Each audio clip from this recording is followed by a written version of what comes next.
Good morning friends, সবাই কেমন আছেন? আশা করব নিশ্চয়ই সকলে ভালো আছেন, আমরাও ভালো আছি। তো সময় পেলাম, চলে এলাম একটা ভিডিও করতে। আজকের কন্টেন্ট তো আমার টিনু, তার সাথে সুও আছে এবং সঞ্জয় আছে। সঞ্জয় বলছে, প্রথমে সঞ্জয়ের কথাই বলে নিই। সঞ্জয় বলছে সু যে আরেকটা চ্যানেল খুলেছে, সেই চ্যানেলে যে ও মানে মুভিগুলো ট্রান্সলেট করে মুভিগুলো দেখাচ্ছে, সু সেটা নিজেও বলেছিল, দেখাচ্ছে সেটা হিন্দিগুলো বাংলায় ট্রান্সলেট করে দেখাচ্ছে এবং যারা এই বিষয়ে কাজ করেন তাদেরগুলো চুরি করে করছে। আচ্ছা, এখানে আমার কিছু প্রশ্ন আছে যে চুরি করে করছে, হ্যাঁ, এটা চুরি করার কি আছে? এই জিনিস তো অনেকেই করছে, এখানে চুরি করার তো কোনো জায়গা আমি দেখছি না। হ্যাঁ, তোমরা বলতেই পারো, যেটা বলেছো অবশ্যই, হ্যাঁ, হিন্দিটা বিলকুল ট্রান্সলেট করে বাংলায় করছে। বাড়তি কোনো এখানে ওর ক্যালি আমি দেখতে পেলাম না। বাড়তি কিছু ও যে ভেবেছিল যে একটা নতুন কিছু দেখাবে আমাদেরকে, না, কিচ্ছু নতুনত্বর মধ্যে কি নতুনত্ব এখানে কিছুই দেখতে পেলাম না। যা দেখতে দেখলাম পুরো একদম তুলে ধরা হিন্দির থেকে বাংলা করে করা, একটু বসে ট্রান্সলেট করতে হচ্ছে, এর বাইরে আর কিচ্ছু না। তো এই ধরনের ভিডিও যারা করে তারা প্রত্যেকেই কিন্তু এই ধরনের কাজগুলো করে। বাংলা থাকলে হিন্দিতে করছে, হিন্দি থাকলে বাংলায় করছে। ইংলিশ যেগুলো থাকছে, বিদেশের যেগুলো যে মুভিগুলো থাকছে, সেগুলোও কিন্তু বাংলা হিন্দি যার যে প্রচলিত ভাষা সে সেইভাবে ট্রান্সলেট করে করছে। এবং এই ভিডিও বহু অনেক বছর আগের থেকেই চলছে। তাহলে সেখানে সু দাঁড়িয়ে যেটা বলেছিল নতুন কিছু করার চেষ্টা, না না না, নতুন এখানে কিচ্ছু হলো না, নতুন হলো না। হ্যাঁ, তুমি বলতে পারো তুমি কিছু নতুন চেষ্টা করেছো, কিন্তু বিষয়টা আসলে আদৌ নতুন না, বিষয়টা নতুন না, বহুদিন আগের থেকেই এটা হচ্ছিল। যেহেতু এইখানে সেই বিষয়ে কেউ আলোচনা করেনি, চর্চা করেনি, সেই জন্য এই বিষয়টা ধামাচাপা পড়েছিল। কিন্তু অন্য জায়গায় দেখবে এই বিষয়ের ওপর ভালো চর্চা আছে। সেখানে সঞ্জয় যেটা বললো চুরি করার ব্যাপার আমি দেখলাম না। চুরি করে পাবলিককে খাওয়াচ্ছে, ভিউজ আর্ন করছে, ভাই এখানে চুরি করার কোনো জায়গা আমি দেখতে পেলাম না। হ্যাঁ, তোমরা বলতেই পারো ওর ক্যালি বলে যে বিষয়টা নিয়েও বেশ উৎফুল্ল হয়েছিল, সেইখানটায় আমি দেখলাম অনেকটা জল ঢালার মতন ব্যাপার। এটা নতুন কোনো বিষয় না, এটা বহু বছর আগের থেকে হচ্ছে, বহু বছর আগের থেকে। দেখো, সোশ্যাল মিডিয়ায় হচ্ছে না এমন কোনো বিষয় এখন আর নেই, সব কিছুই আমরা দেখতে পাচ্ছি হচ্ছে। শুধু একটু সার্চ করে তোমাদের বসে বসে দেখতে হবে, বিষয়গুলো বহুদিন আগের থেকে হচ্ছে। এবং এই বিষয়ে সু প্রথম করলো বলে সুয়ের কাছে মনে হচ্ছে, কিন্তু না, এই সুই প্রথম করেনি, এর আগেও যারা এই বিষয়ের ওপর ভিডিও করে তার প্রত্যেকে অনেক বছর আগের থেকে করছে। সুতরাং সঞ্জয়ের কথাও ঠিক না, সুয়ের কথাও ঠিক না, মানতে পারলাম না কাউরির কথায়। এবার চলে আসি টিনুর কথায়। টিনুর গতকাল যে ভিডিওটা এসছে, সেই ভিডিওটা নিয়ে আমি একটা ভিডিও করেছিলাম সন্ধ্যেবেলায়। তো সেই ভিডিওর ওপর যে বেশ কিছু কথা ছিল। দেখো, একটা ভিডিও সব কথা বললে তো ভিডিওটা অনেক বড় হয়ে যাবে, তাই না? সেই জায়গা থেকে আমাকে একটু সরে আসতে হয়েছে, থেমে যেতে হয়েছে, কারণ ভিডিও অত বড় করে তো লাভ নেই। তারপরে বিরাট বড় করতে গেলে কী হয় বলো তো, অর্ধেক কথা বাদ চলে যায়। যে পয়েন্টগুলো নিয়ে আমরা কন্ট্রোভার্সি ক্রিয়েটাররা ভিডিও করি, তার থেকে না বড় ভিডিও করতে গেলে দেখবে অনেক কিছু বাদ চলে যায়। ওই জন্য পার্ট বাই পার্ট করলে মনে হয় পয়েন্টগুলো ঠিকঠাক দেওয়া যায়। তো সেই জন্যই আমি গতকালের সন্ধ্যেবেলায় যে ভিডিওটা করেছি সবটা দিইনি। এই কারণেই আমি দিইনি। আজকে ভাবলাম যে না, বাকিটা তো বলা বাকি আছে টিনুর ভিডিও দেখে, তো সেইটা এখনই বলে নিই। এখন একটুখানি বসবো, বসে তারপর আবার পরবর্তী অধ্যায়ের কাজ শুরু করব। তো চলো ভিডিও কন্টেন্টে ঢুকে যায়। টিনুর ভিডিও দেখলাম, ওরা তো এখন বিয়েবাড়ির আনন্দ ফুর্তি করছে, এবং যে একটা কথা বলেছিল, সেখানে সন্দীপের আত্মীয়, বরের আত্মীয়, না, এখানে সন্দীপের কোনো আত্মীয়র কোনো প্রশ্ন নেই, সন্দীপের পিসির বাড়ির প্রশ্নই নেই। এখানে হচ্ছে টিনুর ঠাম্মির ব্যাপার, ঠাম্মির সোর্সে এই জিনিসগুলো হচ্ছে, ওর বাবার সম্পর্কে তো ঠাম্মির থেকে পিসির বাড়ি হয়, তো সেই জায়গায় দাঁড়িয়ে ওর বাবার সম্পর্কে, এবার ওদের পিসি মানেই সম্পর্ক, বুঝতে পারছো? তো সেখানে দাঁড়িয়ে যে কথাগুলো বললো, না, ঠাম্মি এখানে ওর পিসির মেয়ের বিয়েতে যায়নি, মেয়ের বিয়েতে যায়নি, ও গেছে পিসির জায়ের ছেলের বিয়েতে, জায়ের ছেলের বিয়েতে। হ্যাঁ, ওর পিসির ছেলের বিয়ে বাকি ছিল, মানে ওটা কোন একটা কারণে বাঁধা পড়ে গেছে, সেটা আবার পরে হবে। 1 বছর না গেলে তো হয় না আমাদের বাঙালিদের মধ্যে, তাই জানি না ওদের মধ্যে কী আছে। তো সেটা 1 বছর পরে হবে। কিন্তু এখন যেখানে ওরা মা মেয়ে ঘুরে বেড়াচ্ছে সেটা হচ্ছে পিসির জায়ের ছেলের বিয়ে। হ্যাঁ, ভুল দাঁড়াতে পারলাম। দেখো, সব সময় তো সবটাই আমরা ঠিক বলি তা তো নয়, তাই না? মানুষ মাত্রই ভুল হয়, বুঝতেও ভুল হয়, শুনতেও ভুল হয়, বলতেও ভুল হয়, সবেতেই হয়। সেখানে দাঁড়িয়ে আমি বলবো এটা একটুখানি ভুল হয়ে গেছে ব্যাপারটা শুয়ের। তো যাই হোক, এবার ফিরে আসি টিনুর কন্টেন্টে। টিনু আর টিনুর মা দিব্যি ঘুরে বেড়াচ্ছে। কারণ দেখো, মা মেয়ের কোনো শৃঙ্খলা টিনুর পরিবারে নেই, এটুকু তো আমরা এতদিনে সবাই বুঝে গেছি। কোনো শৃঙ্খলায় আবদ্ধ ব্যাপারটা ওদের মধ্যে নেই, কোনো ডিসিপ্লিন বলে অমাবস্যা দেবীর পরিবারে কিচ্ছু ছিল না, কোনো দিন ছিল না, আজও নেই, পরবর্তীকালে তো আরই থাকবে না, যা দেখে বুঝছি আর ওই প্রশ্নই ওঠে না থাকার। কারণ টিনু আর টিনুর মা মানে ওদের পরিবারটা ডিসিপ্লিনের মধ্যে থাকতে গেলে যেসব মেনটেন করা, সেগুলো ওদের পক্ষে কোনো কালই সম্ভব না।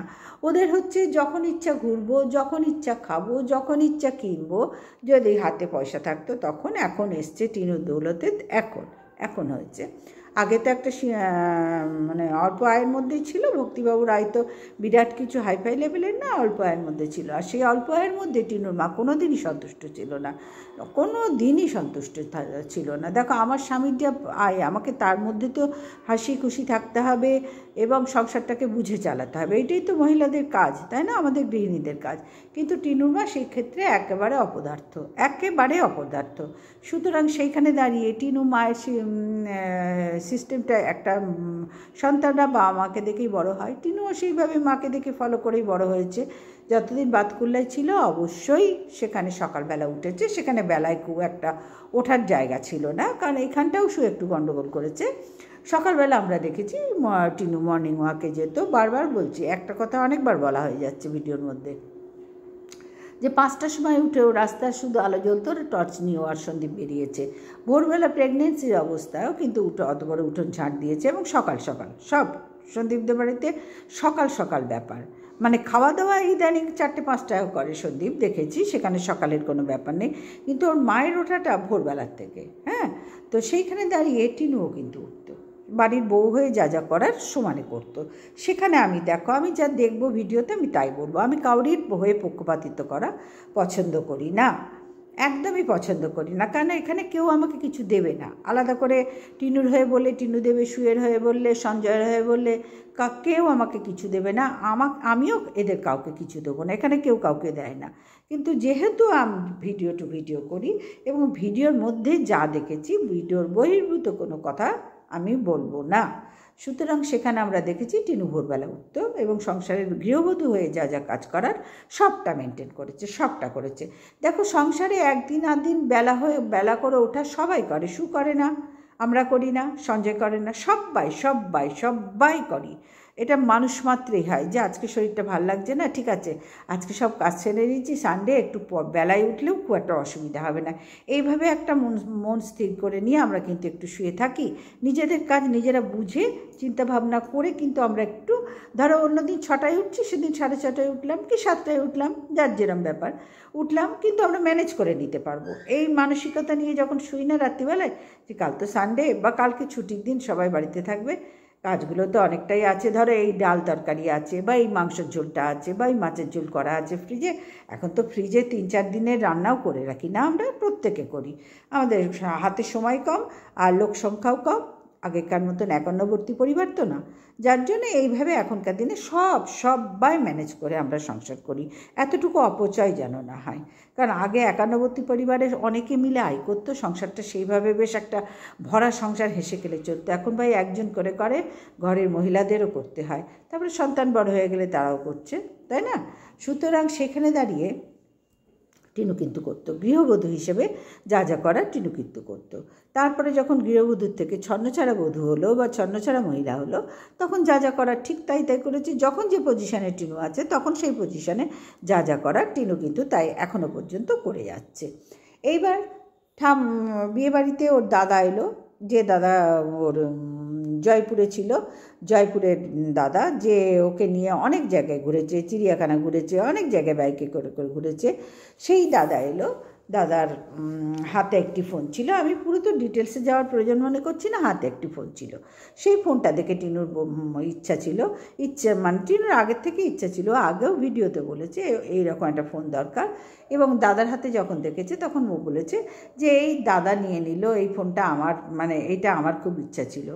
এখানে কথা হচ্ছে দাদা নিয়ে নিল, দাদা তো পছন্দ মতন কিনে নিয়েছে, এবং এই ফোনটা সারা জায়গায় সব দোকানে হাজার হাজার আছে। সুতরাং এই ফোনটা দাদা নিয়ে নিল, কথাটার অর্থ কী? কথাটার অর্থ এই হিসাবে টিনু বলেছে, যা দাদার হয়ে গেল, আমার তো এখনও হলো না, এই অর্থ বলেছে।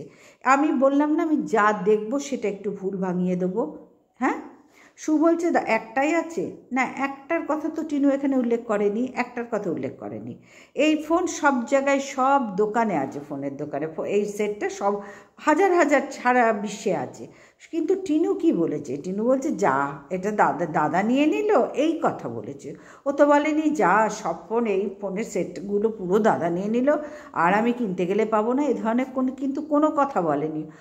এই কথা যে টিনু যে কথাটা বলেছে, এই কথাটা আমরা ভেরি কমন কথা, আমরা সবাই বলি, যা ও তোর হয়ে গেল, আমার খুব ইচ্ছা ছিল এই ফোন নেওয়া, এইরকম শাড়ি নেওয়ার, এইরকম কথা কিন্তু আমরা বলি বন্ধুরা। তার অর্থ এই নয় যে আমার রিলেটিভই নিয়ে নিল আমি নিতে পারবো না, তার অর্থ কিন্তু তাই নয়। সুতরাং সেই আর একটা ভুল ধরালাম আমি শুয়ের। আর তৃতীয় নম্বর কথা হচ্ছে, এটা ভুলের কথা নয়, এটা টিনুর মানে মূর্খতার পরিচয় দিয়েছে। মানে অনেক হাইফাই হয়ে গেলে যা মূর্খামিগুলো শুরু করে সেই লেভেলের পরিচয় দিয়েছে ওরা। কারণ ওদের তো ভাঁড়ে মা ভবানী, ভেতরে কিচ্ছু নেই ওদের, ওই পরিবারটার কিচ্ছু নেই, কোনো শৃঙ্খলা নেই, কোনো ভালোবাসার চিহ্ন নেই, কোনো কিচ্ছু নেই। এখন টিনুর হাতে পয়সা এসছে, বেলেল্লাপনার শৃঙ্খলাটা, বেলেল্লাপনার ব্যাপারটা আরও 3 গুণ বেড়ে গেছে। এবং টিনুর পরিবারে ওর মায়ের যে ঘটনা, বাবা মায়ের, সেই ঘটনাটায় বেশ করে টিনুর কথা মানে শুনেছি যে টিনু আর টিনুর মা ওখান থেকে লজ্জায় পালিয়ে ঘুরছে। আচ্ছা, এই লজ্জাটা যদি সত্যিই লজ্জাজনক ব্যাপার হয়, ওর বাবার সাথে মায়ের যে ঘটনা ঘটেছে, যদি লজ্জাজনক ব্যাপার হয়, লজ্জাজনক অবশ্যই আছে, যার জন্যে পালিয়ে বেড়াচ্ছে। আচ্ছা, এই পালিয়ে বেড়ানোটা কত দিনের? টিনু ফ্ল্যাট নিয়েছে, রেন্টেড ফ্ল্যাট নিয়েছে, সেখানে মাকে নিয়ে যাবে, সারা জীবনের জন্য নিয়ে যাবে, সারা জীবনের জন্য টিনু ওখানেই থাকবে। এটা হলো পালিয়ে বেড়ানো। তাহলে বাড়িতে কে থাকলো? বাড়িতে থাকলো হোদল আর হোদলের বউ। আচ্ছা, তোমরা কি শুনেছো, টিনুর ভিডিওতে ফলো করেছো, যে যখন হোদল বাইরে মানে গাড়ি চালায় রাত দুপুরে, ওর তো রাত্রিরেই বেশি ডিউটি পড়ে হোদলের, মানে টিনুর দাদার, হোদলের রাত দুপুরেই বেশি ডিউটি পড়ে। তা হোদল যখন বাড়িতে থাকতো না, ভোরবেলার দিকে বাড়ি আসতো, তখন টিনুকে বলতো বৌদি এখানে একা আছে, আমি থাকি নিচের ঘরে টিনু এসে থাকতো। বৌদি একা থাকবে, বৌদি অনেক সময় মায়ের কাছেও শুতো, তাই তো দেখেছি আমরা। তাহলে এখন সেই বৌদিকে কে দেখভাল করছে? ওর দাদার ডিউটি কি ছেড়ে দেবে? ওর দাদা কি বেকার ঘরে বসে থাকবে? না অন্য কেউ ভাড়া করা হয়েছে যে আমি আর আমার মা থাকছি না, বৌদিকে এরা দেখবে? তাহলে বন্ধুরা তোমরা ভাবো যে এরা কখন কি বলে, কিচ্ছু ঠিক নেই এদের জীবনে, এদের লাইফস্টাইলে কখন কি বলে এরা, টিনুদের কিচ্ছু ঠিক নেই, কিচ্ছুর বিন্দুমাত্র ঠিক নেই। ওরা যখন যেটা মনে হয় তখন সেইভাবেই বলে ভিডিও করে নেয়, ভাবে না যে এই ভিডিওগুলো সবার কাছে পৌঁছবে, সবাই দেখবে, মানুষজন আমাদের কি ভাববে। কারণ আমাদের এই কথা বললাম, তারপরে আরেক কথা বললাম, এই দুটো কথার সাথে কোনো মিলই নেই। ভাবো যে বৌদি একা থাকবে, ওই জন্য বৌদিকে মানে ওর দাদা রাত দুপুরে ফিরবে, ভোর দিকে ফিরবে, রাত দুপুরে রাতের বেলায় ড্রাইভিং আছে, হ্যাঁ ওর দাদা তো ড্রাইভার, যাই হোক গাড়ি চালাইতো, পুজোও করে, তো ফিরবে, বৌদি একা থাকবে বলে থাকছে, পাহারা দিচ্ছে। এখন বৌদিকে তাহলে কে পাহারা দিচ্ছে? ও আর ওর মা তো ল্যাজ গুটিয়ে চলে গেছে। ওর আর বাবার মানে মায়ের আর বাবার মধ্যে যে কেচ্ছা কেলেঙ্কারি হয়েছে, সেই লজ্জায় নাকি পালিয়ে বাঁচছে।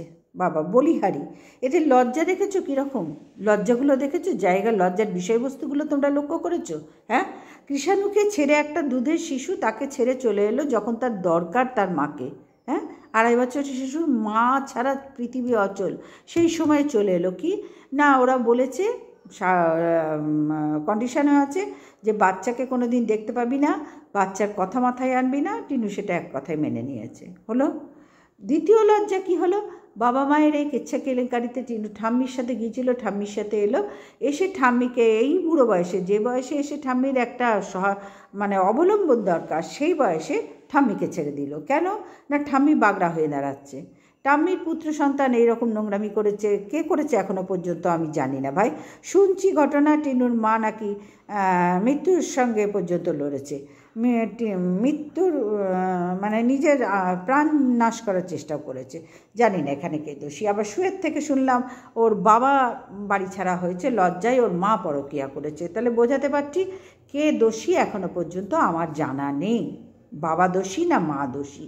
তবে হ্যাঁ, দুজনের মধ্যে যে বিশ্ব ক্যাঁচাল হয়েছে, কুরুক্ষেত্র যুদ্ধ হয়েছে, সেইটা 100% একদম শিওর, এইটা শিওর সবাই আমরা। তো সেখানে দাঁড়িয়ে যখন ঠাম্মিকে নিয়ে এলো, এই বুড়ো বয়সে ঠাম্মির একটা অবলম্বন দরকার, সেই বয়সে ঠাম্মিকে দূরে সরিয়ে দিয়ে চলে এলো। কে গেল? টিনু দিয়ে চলে আসতে গেল, টিনু দিল। তারপরে টিনুর যে ঠাম্মির সাথে গদগদ ছিল, যে ঠাম্মি তার বন্ধু, সব কিছু কথা, মনের কথা শেয়ার করার একমাত্র সঙ্গী ছিল ঠাম্মি, সেই ঠাম্মি আজকে এতই পর হয়ে গেল যে তাকে আর সহ্য করতে পারছে না টিনু। ঠিক কৃষাণুর মতন, যে সন্তান বুকের সন্তান, তাই এতই পর হয়ে গেল, তাকে আর নেওয়ার প্রয়োজনই মনে করলো না। তাহলে বুঝতে পারছো কোন কোন জায়গায় ছাড়ছে ওরা মানুষগুলোকে, নিজের মানুষগুলোকে কোন কোন জায়গায় ওরা ছেড়ে দিচ্ছে। এরা ভীষণ স্বার্থপর বন্ধু, এদের নিজেদের স্বার্থ দেখে। টিনু আর টিনুর মা নিজের স্বার্থে মশগুল, ওরা কাউরির কথা ভাবেই না, কাউরির কথা ভাবে না। আমরা কিসে ভালো থাকবো? এবং মাটি, অমাবস্যা দেবী, কোনো রকম কোনো কিছু সংসারী বলে জিন্দেগিতে আমি মানে যতদিন ধরে ভিডিওই দেখছি, সংসারী বলে কিছু দেখিনি। ওই একটু ঘর গোছালাম, চলো একটু চা খাবো, চলো ওই মৌসুমি রান্না করছে, এটা সংসারী মানুষ নয়। এই দুটো কথা বললে সংসারী হওয়া যায় না। সংসার যদি প্রকৃতই সংসারী হতো, তাহলে আজকে অমাবস্যা দেবীকে এরম চোরের মতো লুকিয়ে পালিয়ে মেয়েটাকে নিয়ে বেরিয়ে যেতে হতো না। আজকে ঠাম্মি ওখানে বহাল তবিয়াতে থাকতে পারত।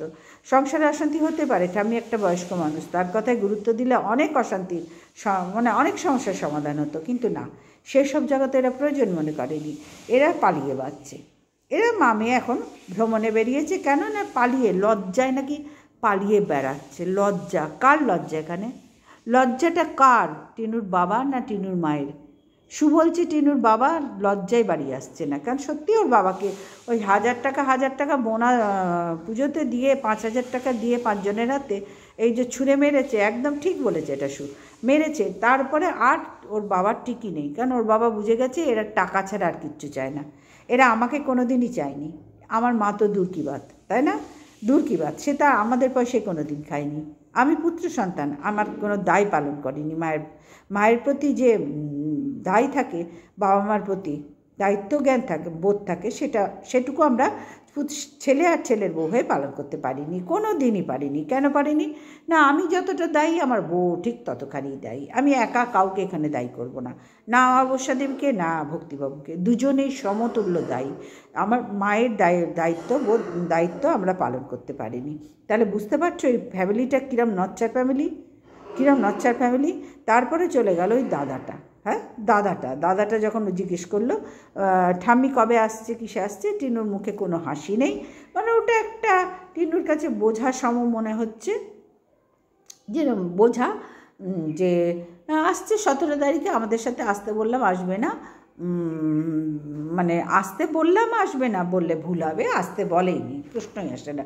তাহলে আর ঠাম্মিকে দিয়ে আসবে কেন? ঠাম্মি এখন কাবাম্মে হাট দিত, যার জন্য। আর ঠাম্মিও বুঝেছে যে এদের স্বার্থ ছাড়া কিচ্ছু নেই। যখন স্বার্থ ছিল টিনু তখন আমার সাথে ছিল, আমার নাতনি, আমি ওর প্রিয় বন্ধু ছিলাম। তারপরে যখন স্বার্থ ফুরিয়ে গেছে, তখন আমি আর আমার ছেলে এখন সবথেকে বড় শত্রু মামের, এবং ও অন্যায়কেই সাপোর্ট করেছে। পূর্ণিমা দেবীও যথেষ্ট অন্যায় করেছেন, এমনি তো হয় না। তবে আবার বলছি, আমি কিন্তু এখনও পর্যন্ত জানি না কার দোষ বেশি, কি হয়েছে। কিছু হয়েছে জানি, কিন্তু কি হয়েছে ভাই এটুকু আমি বলতে পারবো না। আমি ওই বানিয়ে কথা বলার লোক আমি নই, কারণ আমি যেটা জানি না যে বিষয়ে, সেই বিষয়ে আলোচনা করা আমি পছন্দ করি না। জানলে তখন তোমাদের আমি জোর দিয়ে বলতে পারতাম, যেটা জানি না সেই বিষয়ে 5টা বানিয়ে মিথ্যে কথা বলে তোমাদের থেকে ভিউজ আর্ন করার নেশা আমার নেই। আমি যেটুকু জানি তার মধ্যে যদি তোমরা ভালোবাসো তো আমার খুবই ভালো লাগবে। সুতরাং বন্ধুরা, ওই দাদা যখন বললো ঠাম্মি কিসে আসবে, কবে আসবে, 17 তারিখে আসবে, ট্রেনের টিকিট করা হয়ে গেছে, এবং দাদা যখন বলল কিসে করে আসবে না গাড়ি করে আসবে, গাড়ির মানে ট্রেনে করে আসবে, ট্রেনের কোথায় আসবে, তলায় আসবে, ওপরে আসবে, ট্রেনের তলায় আসবে না ওপরে আসবে, এই কথাটায় দাদা যে কতখানি মূর্খ একখানা, মূর্খ বলে পেটে শিক্ষা থাকলে কি আর মূর্খ বলা যাবে না? হ্যাঁ, পেটের বিদ্যা থাকলে, পুঁথিগত বিদ্যা থাকলেও সে জেনুইন মূর্খ হতেই পারে, তার বাস্তব চেতনা খুব কম, বাস্তব চেতনা খুব কম। সেটা একটা বাবা, সেও তো বাবা, তারও তো সন্তান আছে। তাহলে তার নিজের মানুষটা, আজকে বয়স্ক মানুষ, ট্রেনের কোথায় আসবে জিজ্ঞেস করলো, অদ্ভুত একটা কথা কোশ্চেন করলো, আর সেই কোশ্চেনের ওপর টিনু হা হা হা করে হেসে উত্তর দিল, না ট্রেনের ভেতরে করেই আসবে। আচ্ছা, এটা কি কোনো বলার বিষয়? ট্রেনের কোথায় আসবে? গাড়ির কোথায় আসে মানুষরা? ছাতের মাথায় উঠে আসে? কোন সময় আসে? যখন লরিগুলো আসে তার ওপরে বালি, সিমেন্ট, পাথর থাকলে সেখানে ড্রাইভার না, খালাসিগুলো বসে আসে। হ্যাঁ, আর এছাড়া অতিরিক্ত গ্রামে গঞ্জে দেখবে, বা সাগরে গেলে, গঙ্গাসাগরের দিকে গেলে দেখবে তোমরা বাসের মাথায় উঠে, ট্রেকারের মাথায় উঠে লোক যাচ্ছে, ঝুলে ঝুলেও যাচ্ছে, ট্রেকারের বাইরে ঝুলে ঝুলে। ওই জায়গায় সব সিস্টেম আছে, এখানে একটা গাড়িতে অনেক মানুষ নেয়, অনেক নেয়, যেহেতু আমি গেছি সেই জন্য আইডিয়া আছে, অনেক মানুষ নেয়, সেখানে ঝুলে যায়। কিন্তু ঠাম্মি একটা বয়স্ক মানুষ, ট্রেনের কোথায় আসবে এই কথাটা জিজ্ঞেস করা ওর দাদার কি উচিত হয়েছে, না টিনুর উচিত হয়েছে এরম হেসে হেসে জবাব দেওয়া? এই দুটো জায়গায় কঠোর অবজেকশন আমার রয়েই গেল। টিনুর তো উচিত হয়নি না, টিনু তো দাদারও উচিত হয়নি এই ধরনের কোশ্চেন করা, আর টিনুরও উচিত হয়নি এই ধরনের উত্তর দেওয়া। না গাড়ির ভেতরে আসবে। হ্যাঁ, তোমরা কিসে এসছো, গাড়ির তলায় না ছাতের মাথায়, ট্রেনের মাথায়? তোমার দাদা কিসে এসছে, গাড়ির তলায় না গাড়ির মাথায়? তাহলে তোমরা যেভাবে এসছো ঠাম্মিও সেইভাবে আসবে, সবাই যেভাবে যায় ট্রেনের ভেতরেই যায়, তাই না? ট্রেনের তলাতে কেউ যায় না, আবার ট্রেনের ওপরেও কেউ যায় না। তাহলে বুঝতে পারছো বন্ধুরা, এরা কোনো প্রাণ মানে আন্তরিকতাপূর্ণ কোনো জায়গায় এদের নেই। একটা বয়স্ক মানুষকে নিয়ে টিনু এখনও খিল্লি করছে, যে মানুষটা এককালে তার সবথেকে প্রিয় বন্ধু ছিল, মনের কথা বলার মানুষ ছিল এই ঠাম্মি। আজকে সেই ঠাম্মি রাতারাতি ট্রেনের কোথায় যাবে সেই জায়গাটা টিনুকে বলতে হচ্ছে, তার মূর্খ দাদাকে, মূর্খ বোনকে বোঝাতে হচ্ছে যে ট্রেনের ভেতরেই আসবে। ভাবো তোমরা, হ্যাঁ, পেটে পুঁথিগত বিদ্যা থাকলেই আমি পণ্ডিত না, আমি বাস্তব চেতনায় মহামূর্খ বলে এই ধরনের প্রশ্নগুলোও করছি, উত্তরগুলোও দিচ্ছি। আর সেটা কোথায়? সোশ্যাল মিডিয়ায় ক্যামেরা অন করে, যাতে আমরা মূর্খ এটার পরিচয় শুধু আমরাই জানবো, সারা সোশ্যাল মিডিয়ায় সবাই জানুক যে আমরা মূর্খ। আমাদের ভাই বোনের মধ্যে কী আলোচনা হচ্ছে একটা বয়স্ক মানুষকে নিয়ে, যে মানুষটা কে ছিল না আমার এককালের সবচেয়ে প্রিয় বন্ধু ছিল, এখন কি হলো, সেই মানুষটা আমার সবচেয়ে বড় শত্রু হলো। কেননা আমার বাবা মায়ের কুরুক্ষেত্রের যুদ্ধের পরে এই মানুষটা আমাদের চোখে চক্ষুশূল হয়ে গেছে, ওনাকে আমরা আর সহ্য করতে পারছি না, যার জন্য ঠাম্মির সাথে টিনুর আর কোনো বন্ডিং নেই।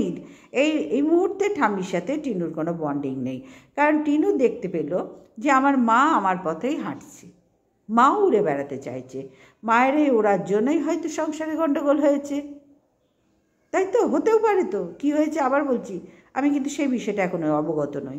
সুতরাং এই উড়ন্ত মাকে নিয়ে উড়ন্ত মেয়েই ঘুরবে, এদের লাইফস্টাইল তো কোনো ঠিক ঠিকানা নেই বন্ধুরা। আজকে একটা ফ্ল্যাট নিচ্ছে, কালকে একটা জায়গায় রেন্টেড ফ্ল্যাট নিচ্ছে, আবার দিল্লিতে এসে একটা রেন্টেড ফ্ল্যাট নিল, মানে এদের লাইফস্টাইলটা তোমরা চিন্তা করে দেখো। আর 5 জনের লাইফস্টাইলের থেকে একেবারে আলাদা ভাই, একেবারে আলাদা, একেবারে আলাদা। মানুষ ঘন ঘন বাড়ি চেঞ্জ করে, বাসস্থান চেঞ্জ করে ঘন ঘন। একটা ধরো বাসস্থান, সেখানে আমার ফ্যামিলি নিয়ে হয়তো ফ্যামিলি বড় হয়েছে, বা আমার ইচ্ছা অনুযায়ী দেখছি এই পয়সার দিকটাও চিন্তা করতে হয় আমাদের মতো মানুষকে, বা সব মানুষকে। আমার আর্থিক সক্ষমতা আছে, আমি পারবো আর একটা ভালো জায়গায় ভালো পজিশনে ফ্ল্যাট নিতে, আমি যেখানে আমি ভালো থাকবো, আমরা সবাইকে নিয়ে ভালো থাকবো, এইরকমভাবেই তো বাসস্থান আমরা চেঞ্জ করি না। কিন্তু টিনুদের মধ্যে সেই রকম কোনো সিস্টেমই নেই। ওদের প্রয়োজন মনে করলো এখানে চলে গেল বাসস্থান চেঞ্জ করতে ভিডিওর জন্য, ভিউজ আর্নের জন্য। সেখানে গোটা কতক জিনিস কিনে সাজিয়ে গুছিয়ে নিল। আবার মনে হলো সেখান থেকে চলে আসি, বাড়ি চলে এলো। আবার মনে হলো আর একটা রেন্টেড ফ্ল্যাট নিই, সেখানে চলে গেল। এই মা কিন্তু অমাবস্যা দেবী কিন্তু সব জায়গায় যাওয়া আসা করেছে এবং মেয়ের ঘর গুছিয়ে দিচ্ছে গিয়ে গিয়ে। একবারও প্রশ্ন করছে না তুই এটা কি করছিস, একবারও মা হয়ে প্রশ্ন করছে না। ঘন ঘন পাল্টাচ্ছিস, এই পয়সাগুলো তো যাচ্ছে। মা হয়ে যেটা বলার সন্তানকে, তাই না, যে পয়সাগুলো যাচ্ছে তুই এই বয়সে আর্ন করছিস, সেটা রাখ তোর ভবিষ্যতের জন্য। তোকে কে দেখবে, কে খাওয়াবে? এখনই কেউ দেখার নেই, তাহলে ভবিষ্যতে তোকে কে দেখবে, কে খাওয়াবে? এখন আর্ন করছিস, দু হাতে গুছিয়ে রাখ, গুছিয়ে রাখ। ঘন ঘন ফ্ল্যাট নেওয়ার দরকারটা কি? তখন ফোকলা ছিল বড়টায়, মানে প্রথমটায়। সেকেন্ডটায় তো ফোকলার সব ঝেড়ে ঝুড়ে পরিষ্কার করে দিয়ে চলে গেছে, ছিল না তো। তাহলে সেখানে কেন নিল? তারপরে সেখান থেকে যখন একেবারে পরিষ্কার পরিচ্ছন্ন হয়ে গেল, দিল্লি এসে আবার একটা রেন্টেড ফ্ল্যাট নিল। ভাবো, এখন ওই যে বললাম এরা এতটুকু পাওয়ার যোগ্য, ওরা পাচ্ছে এতটা, যার জন্য পয়সা না অনেকে এতটা পেলেও ভবিষ্যৎ উন্নতি সবাই চায়। উন্নতি যখন করছে তখন সেটাকে গুছিয়ে আটকে রাখার চেষ্টা করে। এদের মধ্যে সেই সিস্টেম নেই। কে শিক্ষা দেবে? পূর্ণিমা মানে অমাবস্যা দেবীর মধ্যে কিছুই তো সিস্টেম নেই। কোন সিস্টেমটা তোমরা দেখতে পেয়েছো এখনো পর্যন্ত? আমি তো ভাই দেখতে পাইনি, এখনো পর্যন্ত দেখতে পাইনি। একটা দুদিন আগে আইফোন কিনলো, সব কিনলো, তারপরে আবার চিন্তা করছে আর একটা ফোন নেবে। দাদার হাতে এসে গেছে একটা এইরকম ফোনের খুব ইচ্ছা ছিল, তাই একটা নেবে। ভাবো কতখানি পয়সা হলে বা মানসিকতা বিকৃত হলে তবে এইরকম চিন্তাভাবনাগুলো আসে। একটা সুস্থ মানসিকতার পরিবার এরা নয়, না টিনু, না টিনুর মা বাবা, না হদল, ওই পরিবারটাই নয়। সুতরাং সেখান থেকে টিনুর থেকে এই বেলেল্লাপনা ছাড়া আর ওই হাহাহি ছাড়া আমরা কিচ্ছু কোনো দিন দেখতে পাবো না। শুধু খারাপ লাগে কি বলো তো, এই মেয়েটার গতি কী হবে? মাটা ছেড়ে দাও, মাটা ছেড়ে দাও, আমি ছেড়ে দিলাম। মেয়েটার গতি কী হবে? মাটার তো একটা বাড়ি আছে, হ্যাঁ। এই টিনু যখন বিপদে পড়েছিল তখন দাদা ওকে তাড়িয়ে দিয়েছিল বাড়ির থেকে। তাহলে ভবিষ্যতে ওকে কোন বাড়িতে উঠবে? ওর তো কোনো বাড়ি নেই। মায়ের তো অবশ্যই তো একটা বাড়ি আছে। তখন টিনুকে কিন্তু যেরকম ঠাম্মিকেও ছেড়েছে, যেমন কৃষাণুকে ছেড়েছে, টিনুকেও এরা ছাড়তে বিন্দুমাত্র দ্বিধা করবে না। সুতরাং এই মুহূর্তটা টিনুর উচিত সবাইকে চিনে নিজের পায়ে মানে একদম স্বাবলম্বী, ভীষণ স্বাবলম্বী তো অবশ্যই, নিজের ভবিষ্যৎ সম্বন্ধে চিন্তা করা। কারণ ইউটিউবের আর্ন বেশি দিন তো এক থাকে না, হ্যাঁ। কন্টেন্ট ছাড়া ডেলি ব্লগারদের আর্ন কিচ্ছু নেই এখনকার দিনে। আমি ঘর মুচ্ছি, বাসন মাজছি, ঠাকুর ঘর পরিষ্কার করছি, এইতে খুব একটা ভিউজ হয় না, কারণ তো সবাই করছে। লক্ষ লক্ষ কোটি কোটি মানুষ দেখাচ্ছে, তাইতে হয় না, আর হয় না কিছু। এইরকম কেওড়া কেচের না দেখালে ভিউজ হয় না। তো এটার কদিন থাকবে? আস্তে আস্তে তো সবই পরিষ্কার হয়ে যাচ্ছে, বোঝাইতে যাচ্ছে টিনুদের ভেতরটা একেবারে ফাঁকা, একেবারে ফাঁকা, কিচ্ছু নেই ওদের কাউরির ভেতরে। একেবারে মোস্ট ফালতু ফ্যামিলি, আর মানুষগুলো মোস্ট ফালতু, টিনুও ফালতু। টিনুকে এতদিন একটুখানি হলেও চেষ্টা করে ভেবেছিলাম, কিন্তু এখন যা দেখছি, এখন মা মেয়ে বেলেল্লাপনা করতে বেরিয়েছে, এ তো সব টিনুর ঘাট দিয়েই হচ্ছে, তাই না? অমাবস্যা দেবীর ওই ভিডিওতে কী আছে ভাই, কী আছে? বললাম তো টিনুর মা বলে তবু একটু চলে, এছাড়া চলতো না। তো যাই হোক বন্ধুরা, সবাই ভালো থেকো, সুস্থ থেকো। এখনকার মতন আসলাম, সন্ধেবেলায় অবশ্যই আসার চেষ্টা করব। Good bye.